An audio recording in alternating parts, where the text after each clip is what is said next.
So for here, we're going to look at chemical formula and how they work as conversion factors for atoms as well, in addition to the molar mass that we just covered.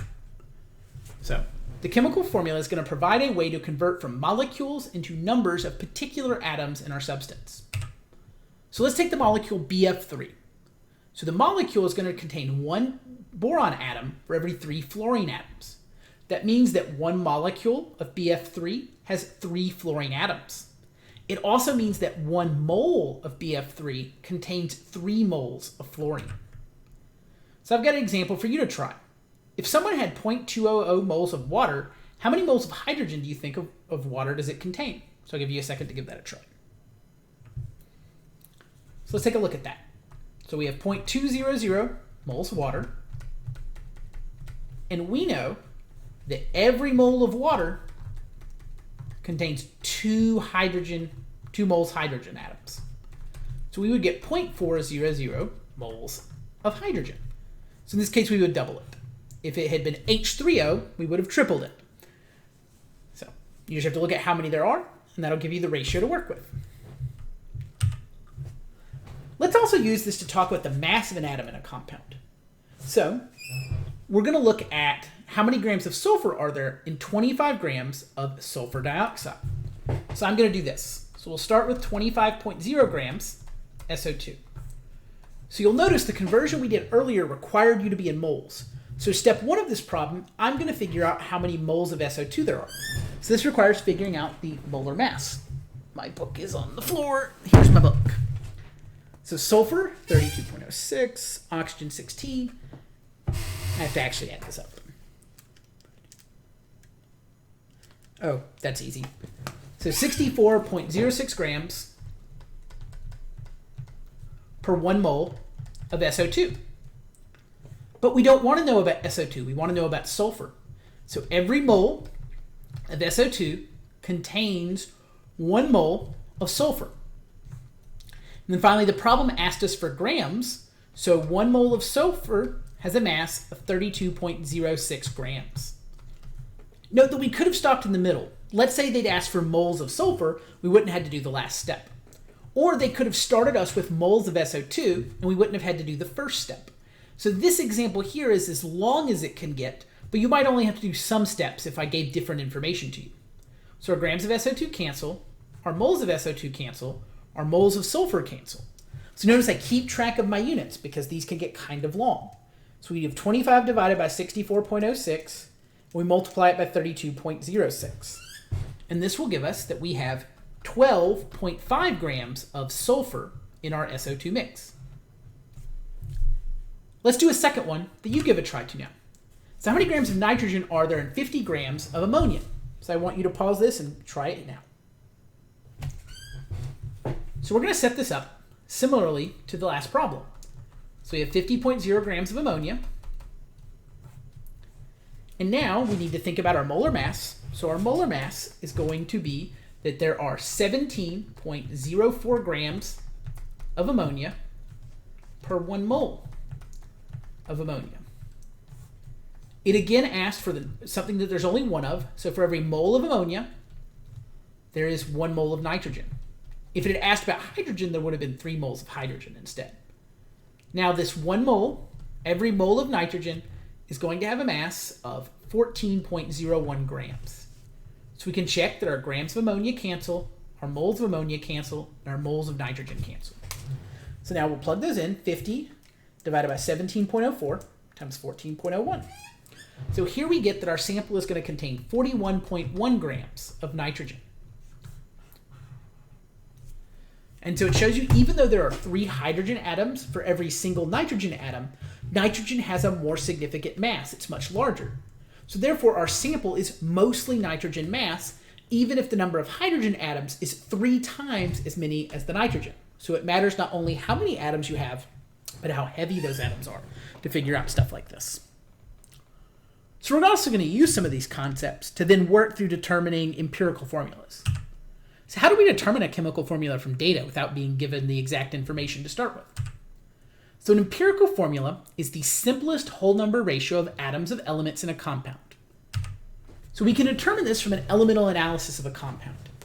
The idea behind this is that we take a compound and we break it into its pieces. The most common way is to combust it, burn it up, and capture everything that comes off. But any way we can take apart our compound, we might have something we can add electricity to, and it would break it apart into different gases. For example, you can hydrolyze water. However we're going to make our compound break apart, we just need to catch all the parts of it, and then we need to figure out the percentages of the different elements in the compound from those pieces that we took away. So the ratio analysis provides a way to determine the ratio of the different atoms, and that ratio is our empirical formula. But it's not a molecular formula yet.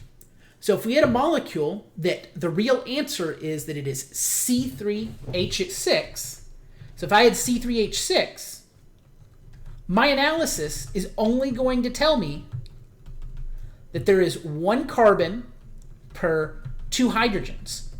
So if all I do is what we're about to do, I would only know the empirical formula is CH2. This step I'm going to tell you isn't going to give you enough information to get all the way to C3H6 yet. But we will, before the end of the chapter, add a step to get between the empirical formula and the molecular formula if given enough information. So let's try calculating this with an example. So we're going to start with a sample that is 25.9% nitrogen and 74.1% oxygen by mass. And there's a 4-step process we're going to use to do this. So the first step is to convert our percentages to grams. The easiest to deal with is to assume your sample was 100 grams. Because we're dealing with ratios, any ratio would technically work. You could assume you had 29.2 grams. But the math is harder. By doing it with 100 grams you can convert the percentage sign just to a gram. So what we mean by this is we're going to work with a sample that we assume was 25.9 grams nitrogen and 74.1 grams oxygen. If the problem gave these to you in grams already, you don't have to do step 1. So sometimes they'll tell you, you broke it apart, you got this many grams of carbon, hydrogen, and oxygen. Then you don't have to do this step. But if they give it to you percentages, first treat this like grams. So step 2, take all those masses and convert them to moles. So for example, 25.9 grams of nitrogen, we know it has a molar mass of 14.01 grams nitrogen to 1 mole of nitrogen. So let's see, that's 25.9 divided by 14.01. So here we're going to get 1.85 moles nitrogen. We'll do the same thing with the oxygen. We have 74.1 grams oxygen. There are 16 grams of oxygen per 1 mole of oxygen. And let's see what we get there. 74.1 divided by 16. We're going to get 4.63 moles of oxygen. That's step 2. Convert all of your atoms to moles. You might have 3 atoms, then you do 3.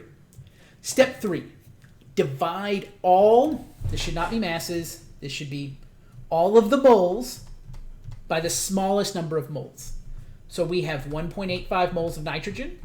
We're going to divide that by 1.85 moles. And that's going to give us 1 nitrogen atom.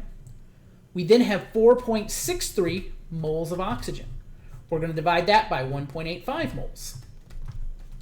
So we have 4.63. We're going to divide it by 1.85. And that's going to give me 2.50 mole or 2.50 oxygen atoms. That's step 3. For step 4, we're going to multiply all mole ratios by a number to make all the numbers whole numbers if they're not already. So what do I mean by that? In this example, you have 1 nitrogen and 2.5 oxygens. We cannot have half of an oxygen atom, but we have to keep the ratio 1 to 2.5. So we need to choose a number that if we multiply everything in our ratio by it, they'll all become whole numbers. So for example, if I multiplied all of these by 3, I would get 3 nitrogen atoms to 7.5 oxygen atoms. So that wouldn't be helpful. But if we pick 2 and I double it, then I would get 2 nitrogens and 5 oxygens. And that makes our compound's empirical formula N2O5. Now, how did I pick that ratio? I picked the number 2 based on the decimals I was working with. So if your number ends in 0.05, you're going to multiply it times 2. By doubling it, 0.5 becomes 1. If you had 0.33 or 0.66, these are related to fractions 1/3 and 2/3. So if you multiply it by 3, it becomes a whole number. If you had 0.20, 0.40, 0.60, or 0.80, you could multiply these by 5 because that's 1/5, 2/5, 3/5, and 4/5. I accidentally left out, if you had 0.25 or 0.75, you could multiply these times 4 since they represent 1/4 and 3/4. A final note we're going to make is if you have a number that has a decimal that ends in something that is less than 0.10 or greater than 0.90, you can round that number. So if you get 1.03, you can round it to 1 at the end. If you get 2.96, you can round that to 3. Do not round all of the numbers though. This question's answer is not N03 where you round 2.5 to 3. You can only do that if it's really, really close to the number. And we're going to draw that bright line for this class as less than 0.1 and greater than 0.9.